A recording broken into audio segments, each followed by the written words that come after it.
கற்றுக்கொண்ட ஒரு நேரப்பெற்ற சத்தியம். யாவரும் அறிந்த ஒரு வசனம். நான் பல நேரம் நினைப்பேன், அநேக தேவ பிள்ளைகள் செய்ய மறக்கிற ஒரு சத்தியம். இயேசு அழகாய் சொல்லியிருக்கிறார். மத்தேயு எழுதின சுவிசேஷம் 5ஆம் அதிகாரம் 44ஆம் வசனத்தை நாம் வாசிக்கலாமாக. மத்தேயு 5ஆம் அதிகாரம் 44ஆம் வசனம்.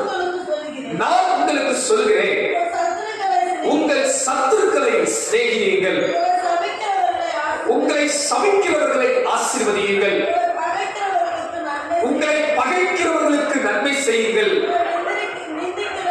உங்களை நிந்திக்கிறவர்களுக்காகவும் உங்களை துன்பப்படுத்துகிறவர்களுக்காகவும் ஜெபம் பண்ணுங்கள். கரங்களை உயர்த்தி ஒரு அல்லேலூயா சொல்லலாமா?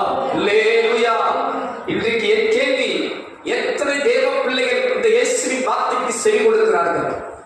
எத்தனை தேவ பிள்ளைகள் சத்துருக்களை சிநேகிக்கிறார்கள்?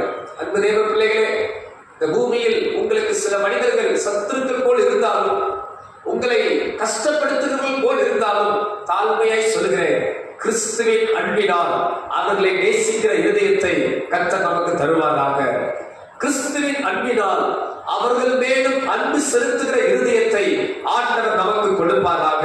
எத்தனை பேர் என் கூட சேர்ந்து அப்படி இருக்க விரும்புகிறீர்கள்? ஆண்டவர்கிட்ட கேளுங்க, சத்துருக்களையும் நான் சிநேகிக்க எனக்கு தேவன் பலன் தருவாராக. உங்களை சபிக்கிறவர்களை ஆசீர்வதியுங்கள், உங்களை சபிக்கிறவர்களை நீங்கள் சபியாதிருங்கள். துதித்தலும் சபித்தலும் ஒரே நாவில் புறப்படலாகாது. அன்பு தேவ பிள்ளைகளே, உங்கள் நாவு எந்த ஒரு தேவ பிள்ளையும் சபிக்காதிருப்பதாக, உங்கள் நாவல சாபமான வார்த்தைகள் வராதிருப்பதாக, தூசணமான வார்த்தைகள் வராதிருப்பதாக, அநியாய வார்த்தைகள் வராதிருப்பதாக, அவபக்தியின் வார்த்தைகள் வராதிருப்பதாக, துன்மார்க்கமான வார்த்தைகள் வராதிருப்பதாக. உங்களை சபிக்கிறவர்களையும் ஆசீர்வதிக்கிற கிருபைகளை கர்த்தர் உங்களுக்கு தரும்படி அடியேன் மன்றாடுகிறேன்.